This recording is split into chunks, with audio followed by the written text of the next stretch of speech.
também quero aqui expressar a minha profunda alegria de poder registrar a presença aqui dos companheiros do PMDB do Maranhão. É o prefeito Beto Pichuca, é o vereador Leandro Belo e também o senhor Paulo Vitor Abdala, que nos prestigiam nesta sessão do Senado Federal e, sobretudo, participarão da grande convenção agora, no próximo sábado, junto com todos os catarinenses e com todos os brasileiros da juventude do PMDB do Brasil inteiro.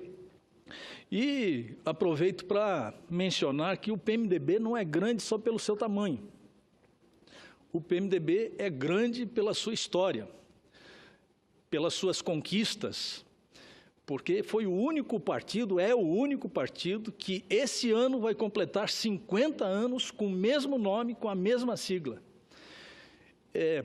Por aqui, por esse partido, passaram ilustres representantes da democracia brasileira.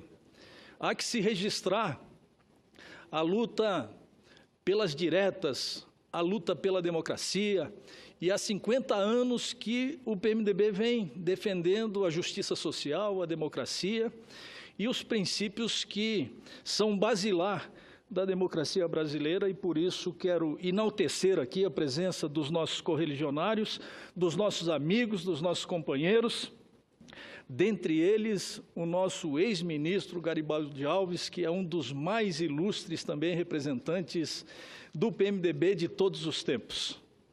Feito esse registro, senhor presidente, eu quero dizer que ocupo mais uma vez esta tribuna democrática para expressar novamente a minha profunda preocupação com a situação econômica do país e as suas consequências. Inegavelmente estamos enfrentando uma crise sem precedente na história do Brasil. Inclusive, especialistas alertam que esta é e será a maior crise que nós estamos enfrentando e enfrentaremos nos últimos 30 anos. O PIB do Brasil caiu 3,8% e teve o pior resultado em 25 anos. Apenas o agronegócio cresceu e a indústria recuou 6,2%, enquanto o serviço recuou 2,7%. Em valores correntes, o PIB chegou à marca de 5,9 trilhões de reais. Ressalte-se aqui, senhoras e senhores senadores, que o agronegócio exerce papel estratégico no desenvolvimento do país. E Vossa Excelência, senador Wellington Fagundes, é um dos defensores desse vetor econômico que só não estamos numa crise ainda maior graças ao agronegócio que sustentou a economia e fez com que os nossos números não fossem tão alarmantes, tal como estão sendo nessa expectativa. Então, eu quero render as minhas homenagens aqui à agricultura brasileira, aos agricultores, às indústrias de transformação, o agronegócio que foi fundamental, está sendo fundamental, preponderante e vital para a economia do Brasil neste momento. As expectativas de tantas oportunidades que aqui eu subi a essa tribuna se confirmaram. E a economia fechou o ano de 2015 em queda livre. A retração, como já falei, foi de 3,8% em relação a 2014. E foi o maior da crise histórica atual mencionada, levantada pelo Instituto Brasileiro de Geografia e Estatística, o IBGE, que iniciou esses levantamentos em 1996. Considerando a série anterior, o desempenho é o pior desde 1990, quando o recuo chegou a 4,3%. Em valores correntes, o Produto Interno Bruto, que é a soma de todas as riquezas do Brasil, chegou a 5,9 trilhões de reais. E o PIB per capita ficou em R$ 28.876 em 2015, uma redução de 4,6% diante do ano de 2014. Essa taxa de menos 3,8% é a menor dessa série, desde, como já falei, 1996. Olhando essa série histórica mais antiga, em 1990, tinha sido de menos 4,3%. Então, essa taxa de menos 3,8% é a menor desde 1990. Olhando uma perspectiva mais ampla, senhor presidente, é a maior queda desde 1990. Entre os setores da economia analisados para o cálculo do PIB, apenas, como já falei, o agronegócio cresceu em 2015. A alta foi de 1,8% em relação ao ano anterior, sob influência da soja e do milho. Assim, ainda, a agropecuária teve o menor desempenho desde 2012, quando caiu 3,1%. Já a indústria brasileira, em queda livre, amargou 6,2%, puxada pela retração de quase 8% do setor da construção civil. Construção teve queda importante, puxada tanto com a parte da infraestrutura como a parte imobiliária. Além da construção, a indústria de transformação recuou 9,7%, influenciada pela redução em volume dos segmentos de veículos, de máquinas e equipamentos e de aparelhos eletroeletrônicos. O recuo poderia ser maior se a indústria extrativa mineral não tivesse colaborado positivamente. O aumento da extração de petróleo, gás natural e minérios ferrosos ajudou a suavizar o tombo. Os serviços, que sempre responderam por boa parte do PIB, recuou 2,7%, a maior baixa desde 1996, porque o comércio forte, em outros anos, mostrou uma diminuição de 8,9%.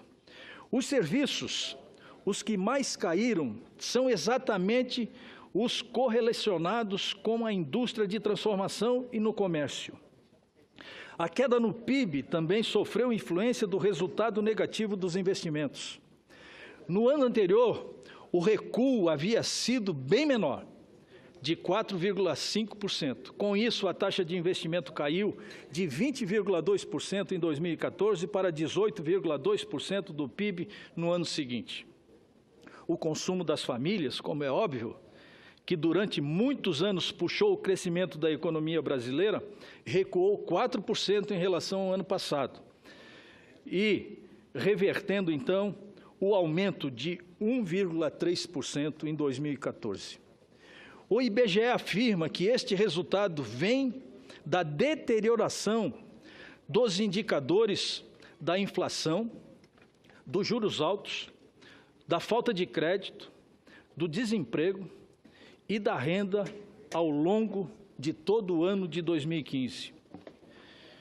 Portanto, senhor presidente, o atual cenário brasileiro é de incerteza, indefinições e desesperança, pois a inflação alta e crescimento baixo, não há crescimento e não há também produção. Aliás, a produção despenca, o desemprego aumenta, o consumo diminui, a arrecadação entra em queda e os estados, a União e os municípios sem receita entram em colapso, ampliando o cenário de desesperança que estamos vivendo hoje em todo o Brasil.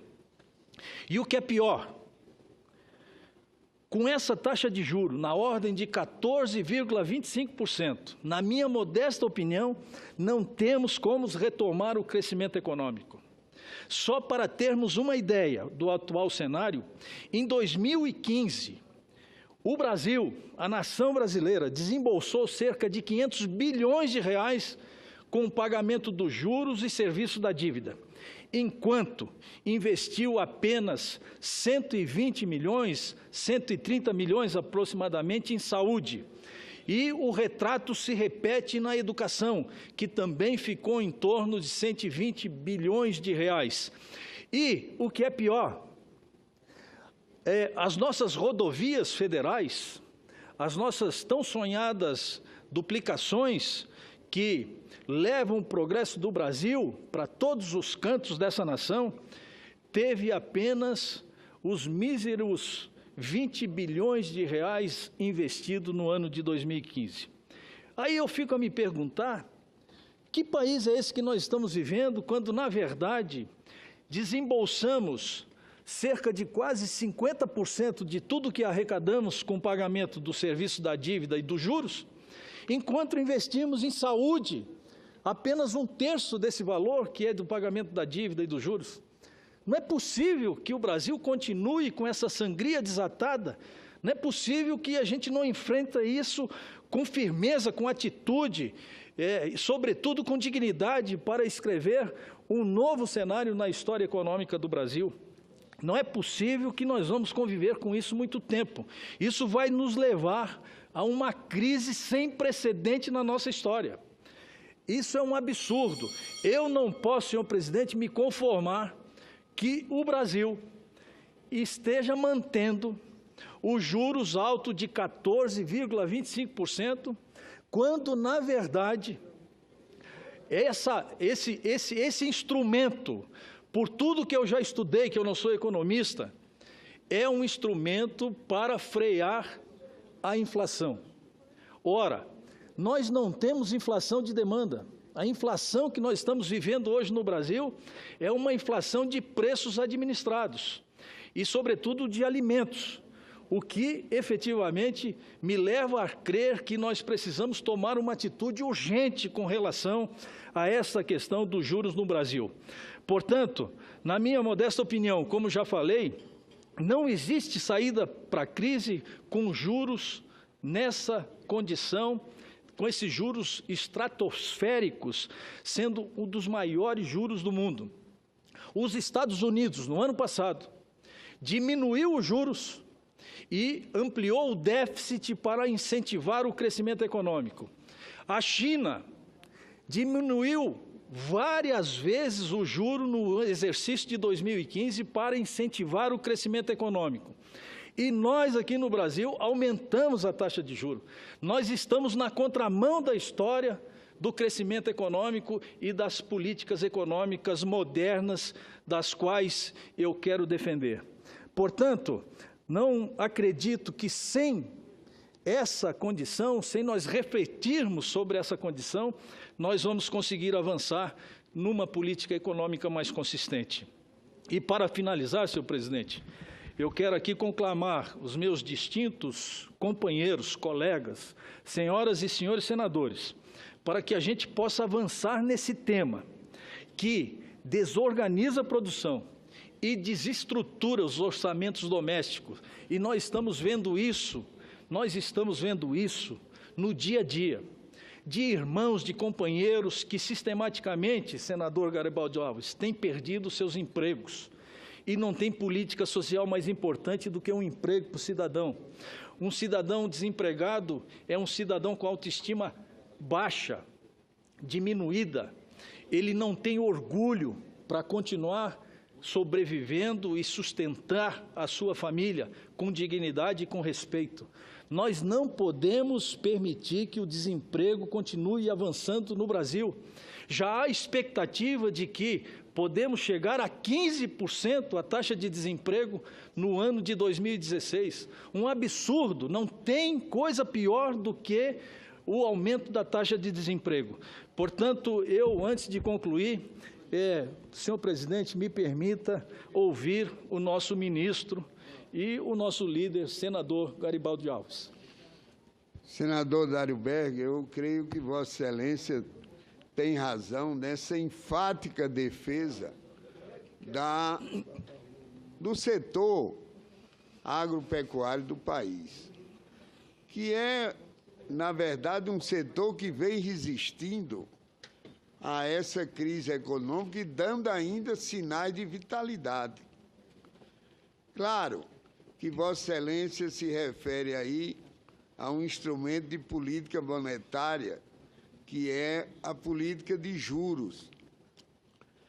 Mas o que nós estamos assistindo é que a alta de juros não está trazendo resultados, porque eu não sou economista, não sei se Vossa Excelência é, mas, na verdade, o que nós estamos vendo, senador Dário Berg, é que o grande problema nosso é efetivamente o problema fiscal, é o problema do controle dos gastos públicos, mas nós não podemos ficar esperando que isso seja realizado em prazo muito curto e esse instrumento de política monetária possa se abater de tal maneira na nossa economia que traga um desequilíbrio, que é a alta de juros para forçar, como Vossa Excelência bem sabe,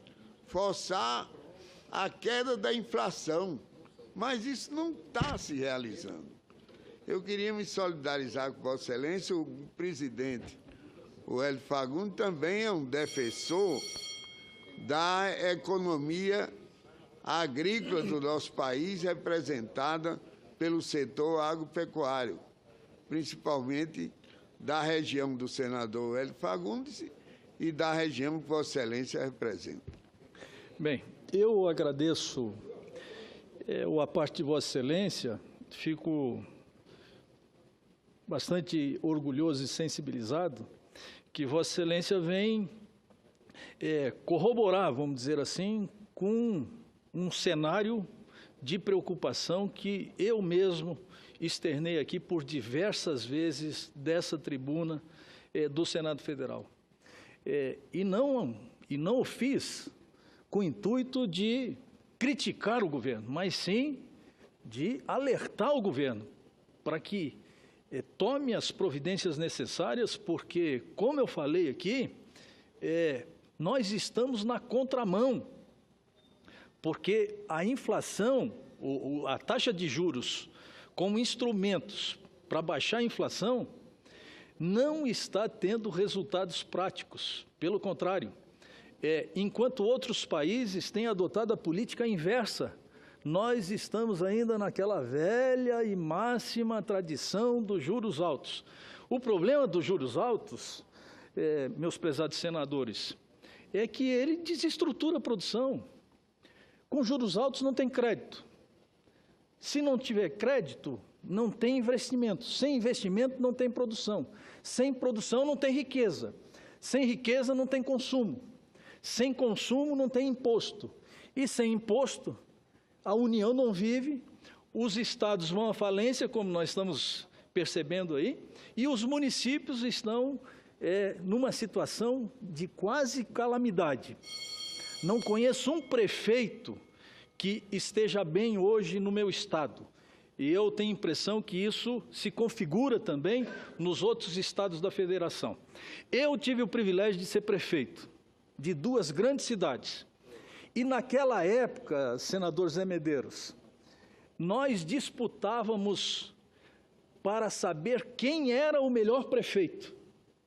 Hoje o cenário se inverteu de tal forma que nós estamos disputando para saber quem é o menos ruim, ou seja, o pior, porque estamos vivendo um momento preocupante da vida política nacional, sobretudo pela falta de recursos, onde os estados e os municípios estão indo à falência e, o que é pior, com isso estão falindo os serviços essenciais básicos, que sistematicamente nós estamos assistindo pela televisão aí, hospitais fechando, santas casas, hospitais filantrópicos com UTI fechadas, sem atendimento à população, que invariavelmente sofrem nas filas, chorando inclusive por perda de entes queridos que poderiam ser atendidos de maneira mais objetiva, mais racional e com mais decência. Portanto, senhor presidente, me perdoe, queria agradecer a tolerância de Vossa Excelência, uma vez que quando também, eventualmente, presido os trabalhos dessa casa, sou bastante tolerante com Vossa Excelência e com os outros demais senadores que aqui se fazem presente. Muito obrigado, era o que eu tinha a relatar. Vossa Excelência pode ficar tranquilo. Aliás, tranquilidade é o que não lhe falta, mas Vossa Excelência tem muito crédito aqui com todos nós. Mas eu queria contribuir também, Vossa Excelência aborda aí a preocupação de todos nós. Claro, já discutimos em muitos outros momentos, vivemos uma crise política e uma crise econômica ao mesmo tempo, e, no meu entender, sem dúvida nenhuma, temos que resolver a crise política para que a gente possa buscar os rumos da crise econômica. Mas, claro, nós temos que buscar fazer com que os investimentos também sejam uma forma de proporcionar o nosso desenvolvimento, a geração de emprego e principalmente nessa área da produção agrícola, né? Estamos aqui com o nosso presidente Garibaldi, ele que é presidente da Comissão de Infraestrutura, uma das comissões mais importantes, um presidente atuante, sabe da nossa luta e da importância que representa os investimentos na nossa infraestrutura. Inclusive, estava o deputado Sebastião Rezende, que está aqui, né? Temos discutido muito, né? Porque o estado de Mato Grosso é um estado que temos 900 mil quilômetros quadrados, uma população pequena, mas ainda temos condições de triplicar a nossa produção. Então, o investimento na infraestrutura como um todo, ele é fundamental, né? Porque o custo do Brasil hoje, ele também é um grande impeditivo do nosso desenvolvimento, né? Agora, hoje de manhã, nós tivemos uma reunião na Comissão de Agricultura e o que discutíamos era a questão do desperdício no Brasil. E um dos problemas do desperdício também são as nossas estradas. Infelizmente, o Brasil optou pelo transporte rodoviário e aí também com as estradas quase impossível de serem mantidas, dado as nossas distâncias muito grandes, o volume de transporte sempre calcado no rodoviarismo, além do custo do frete, também o custo da manutenção de toda essa malha.